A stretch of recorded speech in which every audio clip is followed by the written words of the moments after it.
La verdad que son muchos años, pero bueno, también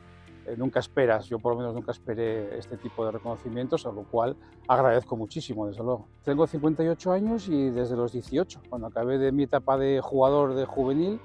empecé a entrenar al año siguiente, con 18 años ya, entonces pues que son 40 años, como bien dices al principio sin título, porque no exigían, pero bueno, yo siempre me preocupé también de querer formarme y de querer luego, pues además que pude, sacar los títulos correspondientes. Lógicamente, los buenos recuerdos siempre van unidos a los ascensos, a los buenos resultados, pero yo sobre todo me quedo mucho más allá, me quedo más allá de esos resultados, me quedo con las personas que he conocido, con todas las personas que me he encontrado en el camino del fútbol, en todos los estamentos del fútbol, me quedo con eso, como digo, en el aspecto personal, donde hoy todavía consigo tener relación con muchísimos de los jugadores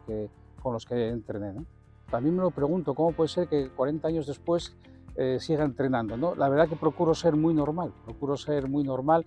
Yo siempre me considero un hombre de club, lo primero cuando me he fichado a un club me considero hombre de club, y luego con la relación con los jugadores pues intento que vaya un poco más allá del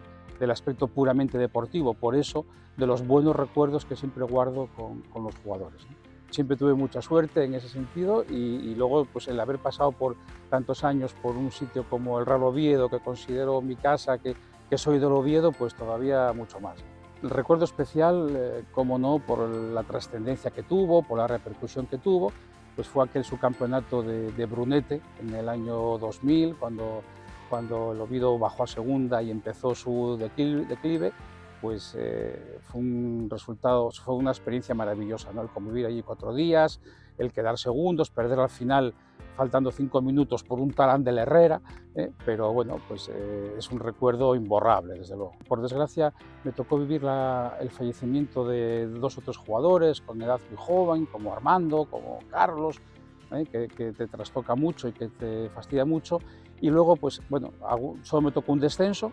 afortunadamente que solo me tocó uno que también es desagradable, y sobre todo, pues bueno, un día que para mí me dolió mucho fue el día que dimití como entrenador del Oviedo Juvenil, me fui del club porque pensé que era lo mejor para el equipo en ese momento y sabía que era mi último día y mi última etapa en el club, y pues para mí también fue un día duro, de verdad. Mi consejo va porque se formen y luego por un consejo que yo me aplico a mí mismo o que intento aplicarme a mí mismo, ¿no? Yo creo que el entrenador tiene que ser lo menos injusto posible, sabiendo que vas a ser injusto con jugadores, ¿no? Y sobre todo respetar la parte humana. Yo creo que tenemos que estar un poquitín por encima, sobre todo en edades tempranas, más que entrenador eres educador o ayudante de educador, ¿no?